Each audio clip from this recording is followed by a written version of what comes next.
Jimmy Carter. Yes, I'm looking. I'm just like the same guy. I'm the same guy that was just up here. Look exactly like him, but with less hair and child shirt. So I'm here. So we did this gig up in Edinburgh. I don't know you guys. What do you know about the Edinburgh Festival?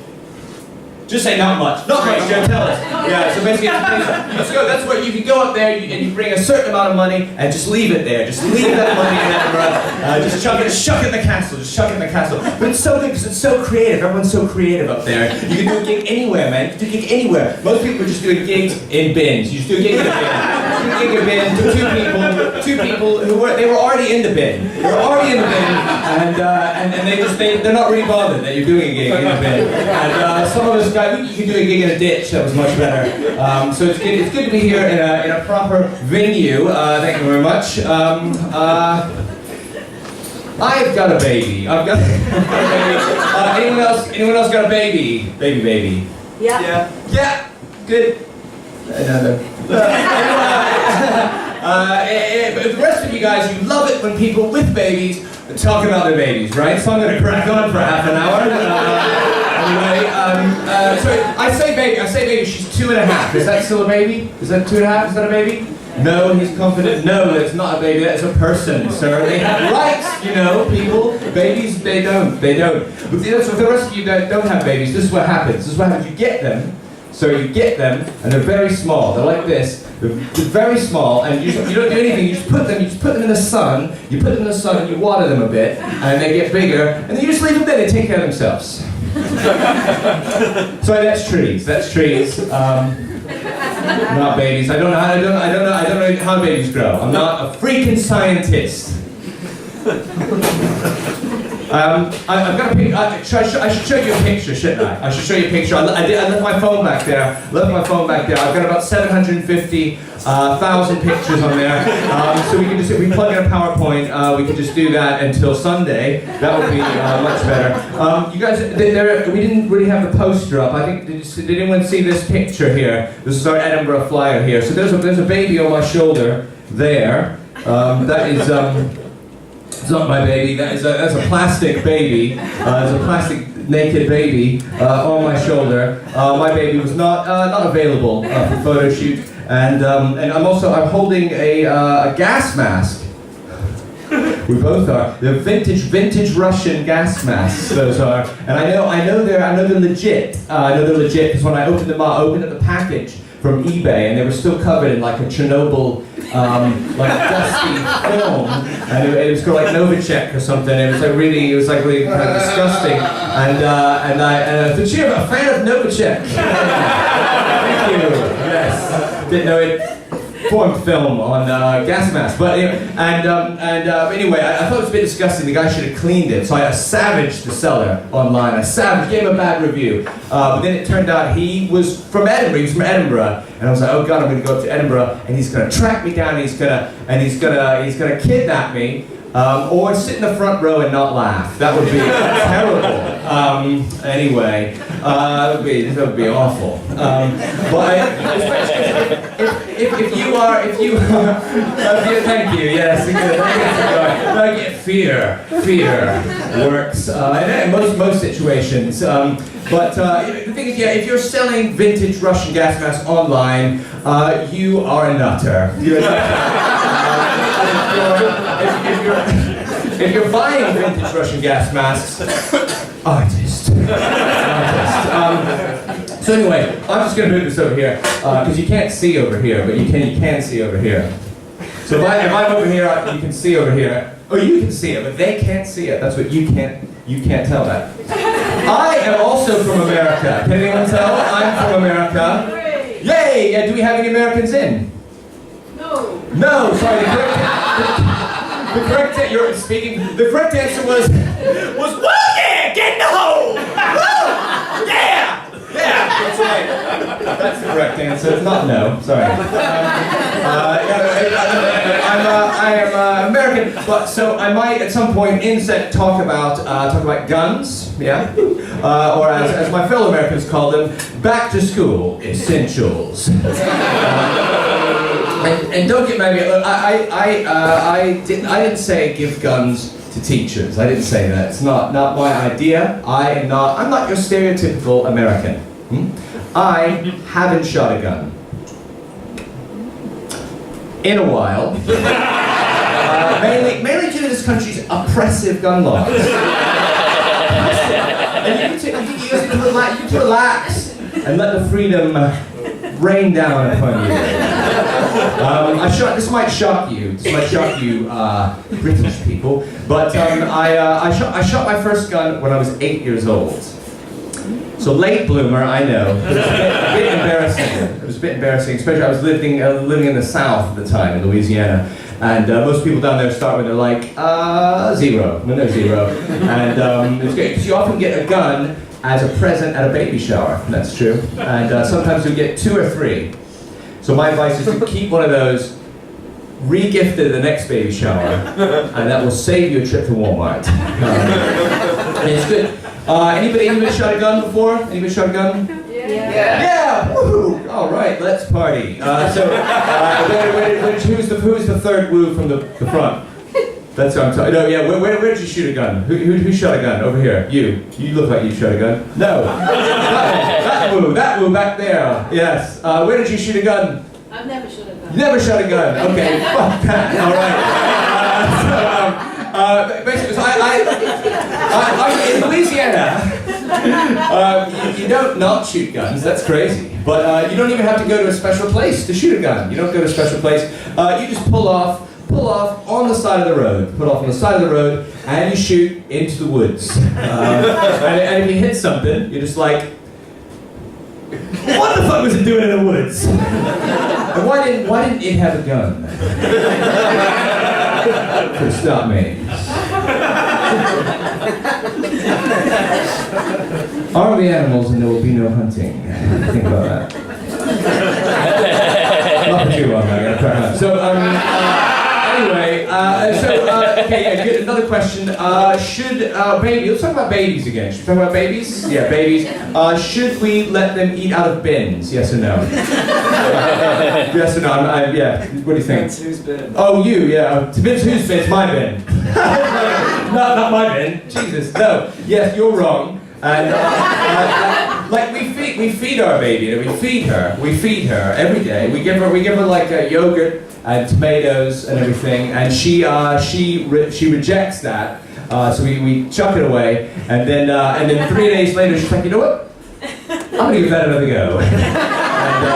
And into the bin she goes. She goes in the bin. Sometimes we hold her legs in like that, like one of those things at the seaside that go and pick up like a pink fluffy thing. And at first my instinct was like you. I was like, don't eat the trash. What's wrong with you? But you have to do this to make them build up their immunity to germs. You got to do this, guys. This is factual and true. Because especially these days, this is how they do it. Especially these days, when we got superbugs out there. We have superbugs out there. In my day, we didn't have to. Does anyone have the same? We've got the same day. We've got the same day. We got the same day. We don't all have the same day. In my day, we had regular bugs. We had good old-fashioned regular bugs. It didn't mean anyone any harm. Today, we had superbugs out there, listening to grime music. It's crazy. Do you guys know? Do you know what a superbug is, sir? Do you know what a superbug is? Yeah, he's nodding. Anyone else know? It's like a massive bug, isn't it? It's a massive bug. You can see it walking down the street. You can see it walking down the street. And yeah, it's like they're like small dogs, which is that's big for a bug. Anyway, yeah. So I let her eat out of the trash. And while she's in there, she's getting valuable scrounging experience as well, which is great. With the world, going the way it's going and everything. We're gonna get topical. I was watching the news the other night. So I was watching Terminator. It was not the movie. It was Terminator. And have you guys seen Terminator? Yeah. There's like the scene in the dystopian future, and the robots are in charge, obviously, and the people are all living underground, and there was some 5-year-old kids just there. They were very cute. covered in shit, very cute. And they were getting something to eat out of the bins, and I was like, that's gonna be my daughter in 5 years. I mean, I'll be dead. I mean, I'm not gonna make it. Look at me. I'm not gonna make it. But she's gonna be fine. She's got immunity to germs. She's got scrounging experience. They've got it all. They've got it all, babies. Got it all. Except microchips. I thought by now, and I kept asking the midwife. I was like, when are you gonna put in the microchip? You know, so we don't do that. I was like, but you put them in dogs. You put them in dogs and not babies. And that is a bit sick, I think. Anyway.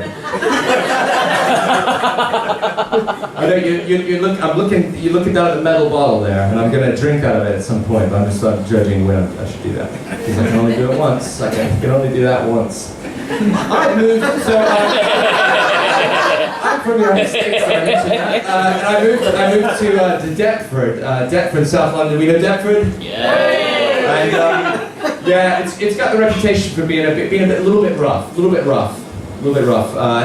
then I show up, and do I have like a gentrifying face? You can tell me. Do I have a gentrifying face? Do I have like sort of a hipster vibe? Yeah. Yeah, do I have a hipster vibe? Yeah, I get it. You know, I've got glasses. I've got the beard. But let me ask you this: would a hipster be wearing a vintage Casio watch? I don't think so. Yeah, but for those of you in the back, this is a 1983 model, eggshell white. And I got it from. I know it's legit. When I got it from eBay, it was covered in a radioactive film. And it's on a hipster. And my wife was like, Jay, you're not a hipster because hipsters are fashionable and you are disheveled. Yeah, I was thinking about this though. I was thinking about shaving the beard. This concerns quite a lot of the room, and I was thinking about shaving the beard because I read an article that scientists discovered there was more fecal matter in beards than on the average toilet seat. Yeah, and at first I was like, fake news. But if you think about it, it makes sense because hipsters talk a lot of shit. Sometimes you get stuck. So that is a joke, and I thought I put one joke. So the structure of the show would be ramble, joke, ramble, big emotional finish, and then we can all go home. And I did. No, I'm not going to drink another one. Not yet, man. Not yet. The one is for later. So something else. Anyway, so I moved to Deptford. I thought I'd try to fit in. So I joined the gang. So it was it's more like a club. It's a gardening club. It's a gardening club. I'll tell you how I got into gardening club. So I was on. I was very lucky. I had a long paternity leave. I was very lucky. I had long paternity leave. And by paternity leave, I mean I quit my job. I was like, I don't need a job. I got a baby. See you later. And then 4 months later, I was like, I got this baby. I think I need a job. It's getting bigger. So I went out and I got a job teaching science and gardening to teenagers, which is it's really interesting. Mainly because I don't know anything about science and gardening, but I look like I do. Got the job. And you're disheveled enough. You're a good gardener. I'm qualified. My face qualifies for 2 jobs. That is teaching science and gardening and German football manager.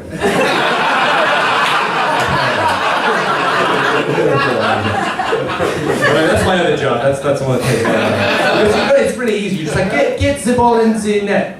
Get the ball in the net. Is that how football is played? Anyway, so I look like I teach gardening. I might have been a little bit misleading on my CV, just a little bit misleading. I'm aware I have a colleague in the audience. So for that colleague, these are jokes. These are jokes. They're fake jokes. They're big fake jokes. I made them up for food purposes. So yeah, I lied on my CV. And so I wrote Deptford Gardening Club, gardening with the children of Deptford. So I was on this paternity leave, and it was great. It was great. Good paternity leave. But after a while, it just does your head in. Does your head in. Because you're not. The baby's not up to much, and you're just sitting around. You're sitting around waiting for it to flip over. You're sitting around, and sometimes it's a big day when it flips over, and you're just like, come on, you can do it. Come on, just flip. Oh, just cut. You can do it. Just flip over. If I flip over the baby, it doesn't count. I was like, I need to get out of the house. So I went down to the gardening club in Deptford, but I wasn't teaching the kids how to garden. I was in a group with children, and we were learning how to garden together. It was mainly factual. But it was very good gardening club. We learned many useful things. For example, we learned how to hand pollinate a courgette. Yes, I think we're going to need to the whole Brexit thing. Is anyone still worried about that? Not me. If that happened, so we're going to need to learn how. So basically, yeah. So you hand pollinate a courgette. I just to warn you. Yeah, he's got to take it. Someone wants to speak to him. We should let that happen. So we get back to hand pollination. And I warn you, this is it gets a bit sexy. This gets a bit sexy. Okay. So a courgette has a male flower and a female flower. Yeah. And sometimes it's not in the mood. You just gotta help it, you know? Just gotta help it. Go fuck itself. That's when I normally go for the water. But I gotta say one more thing about Deptford. So my daughter goes to nursery in Deptford, obviously, and recently we were picking her up from nursery, and the lady at the nursery said that someone had jammed gum in the locks of the nursery. And I was like, who would do that? And she's like, well, it's probably one of our rival nurseries. It's very competitive. Just like, excuse me, rival nursery. And I mean, it's very affordable, but you miss nothing.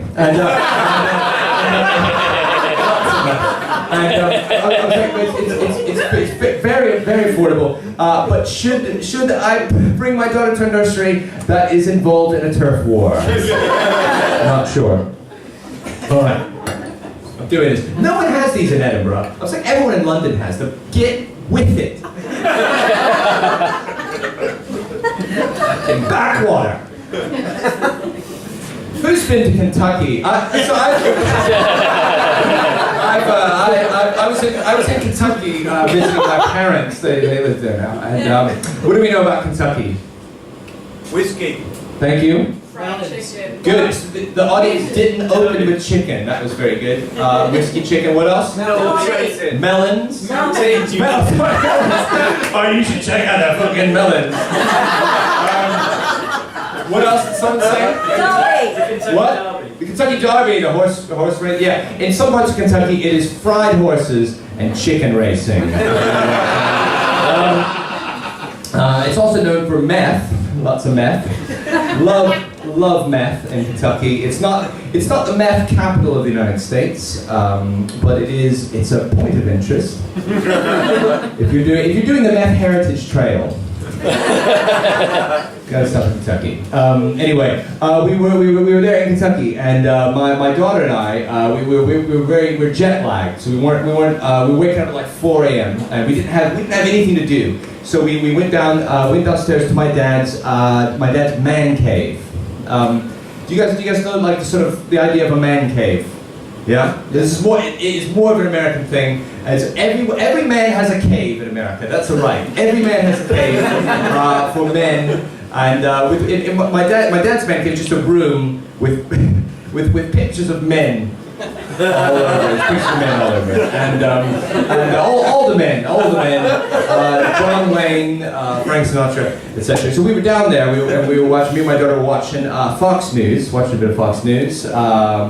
It is the only channel in Kentucky. Only channel in Kentucky. We know Fox News, right? Yeah, it's like the sun, but the people are moving. They're moving. And we were sometimes they move fast, sometimes they move slow. And we were down there, and there was an ad on a commercial, and it had a picture of Kim Jong-un, who's my favorite, Kim Jong. And behind it said the threat of nuclear destruction. I was like, okay. And then it said, and then there's ISIS. And it had some footage of vintage ISIS footage from the greatest hits. It said, and don't forget about natural disasters. And I was like, what is this ad for? And it turned out it was for dehydrated beef stroganoff. in little like packages. And it said last 35 years, perfect for your bomb shelter. And I was like, okay, well, this makes sense, because they're aiming it at the preppers, preparing for the apocalypse. And they're the ones up at 4 a.m. watching Fox News. They're getting ready. They're getting ready. They're getting ready for the zombie libtards. Werewolf Antifa. Got a little obscure, sorry. So anyway, so those people, and hipster dads with babies as well, we're up. And I was like, well, you know what, I should get my daughter some of this beef stroganoff. And he's one of them. He's zombie.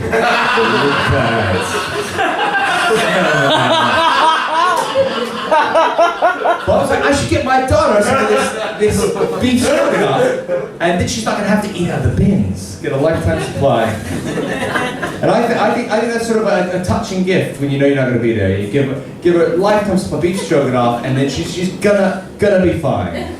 Unless she's a vegan, in which case she's on her own. Sorry.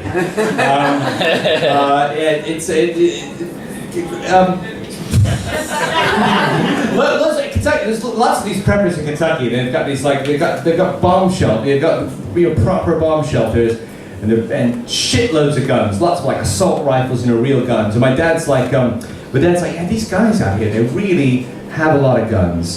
He's like, I've only got like 4 guns. I was like, what do you mean you only have 4 guns? And so apparently having 4 guns in Kentucky, legally unarmed. And to be fair to my dad, they're like antique guns, just old guns, and they're on the wall of the man cave. Just got them up there above the picture of Tom Cruise, Val Kilmer, shirts off, listening. I was like, this man cave is getting a bit embarrassing, Dad, because everyone else has got a bomb shelter. You've got a man cave. They've got beef stroganoff. You've got popcorn machines.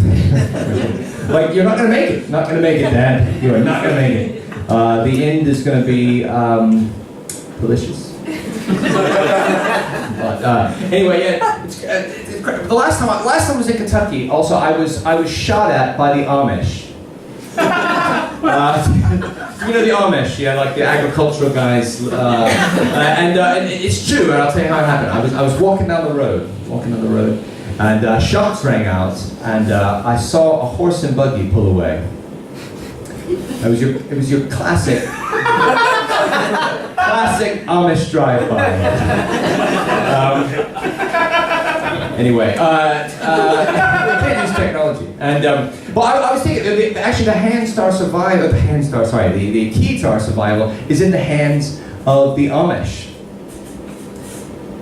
Just what you were thinking. Bear with me. So the Amish are farmers, right? And I'm not saying that they're dirty, but they are covered in dirt, to be fair. And because of that, they build up like a natural resistance to germs. So that blows your theory out of the water. Yeah, so, about not putting your baby in the trash can and everything. It was like, what am I talking about? Sorry. We should convert. That's the point of this. We've already got the beards. We're going to be Amish now, all of us, before we leave. No, what am I talking about? What am I talking about? It's that I should stop reading things. 'Cause it makes me crazy. And especially before the baby was born, I was reading everything, and it was making me all crazy. It's like you gotta sterilize everything. You gotta sterilize everything. You gotta take your bed. And you put it in a big pot, boil it. Because otherwise it's going to get a fungus, the baby's going to get a fungus and it's going to turn into a big mushroom. And I was like, how am I supposed to keep this baby safe? So during the pregnancy, my wife's, not ours, my wife's. And my wife was like, so JB, are you going to cut the umbilical cord when the baby comes out? And I was like, yeah, I'll cut the umbilical cord. Yeah. Why leave that shit to trained professionals? But then I wanted to know who takes the baby out of the sack when it's born. And my wife's like,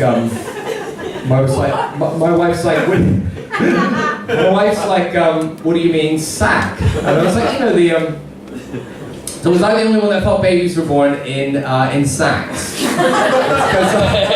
It's because I had never seen a human baby being born. Only Labradors, and each Labrador comes out in like a translucent zorb, and the mother licks it off and eats it, and it's like this primal bonding experience, And I just wanted to know, was I gonna have to lick the sack off the baby? I do it if it makes the baby happy. If it annoys the baby, I wouldn't do it. And my wife's like, no, you idiot. Babies are not born in sacks. But I looked it up, and apparently, like 1 in every 80,000 babies comes out in a sack. And it's true. And in many countries, it's considered to be good luck. And get this, if you're born in a sack, you will never drown. And that is a fact. We were filling out our birth plan for the NHS. We were filling out our birth plan for the NHS. So that's like what you want to happen in your ideal birth situation. So we wanted a natural birth with no drugs, because my wife is crazy. We wanted a water birth. So that's where the baby that jets out. That's what I say jets out into like an NHS jacuzzi. And I wrote sack baby.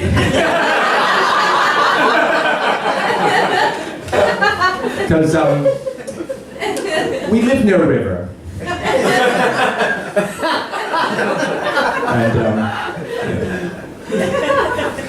So I came down to the big day.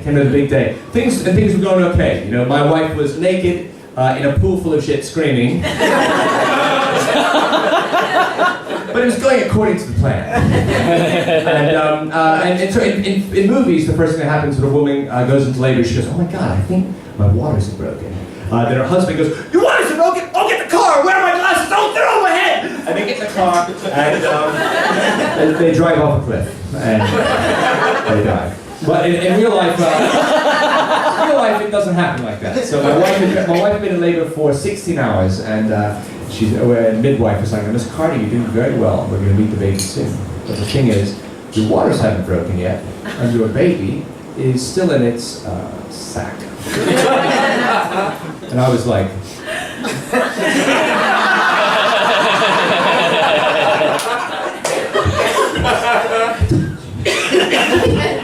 but the midwife continued. She's like, "The thing is, the sack is pressing against your cervix and is making it like 10 times more painful than it should be, and we can do something about that." And I was like, "My wife's a strong woman. She can handle it.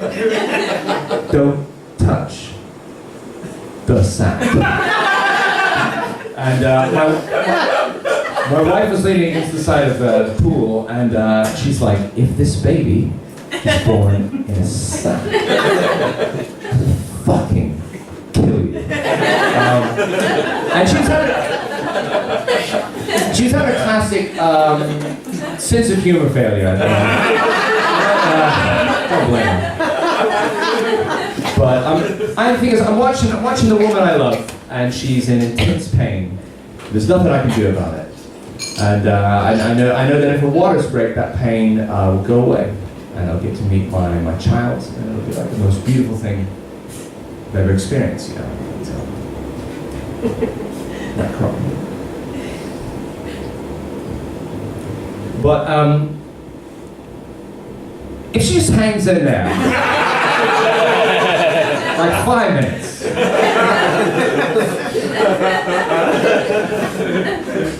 We'll get a sack, baby. But anyway, that's the emotional bit. But yeah, waters broke last minute. No sack, baby. That was the actual emotional bit. It was just a regular baby. Gotta be careful at the beach. Thank you very much. I've been Jamie Cox.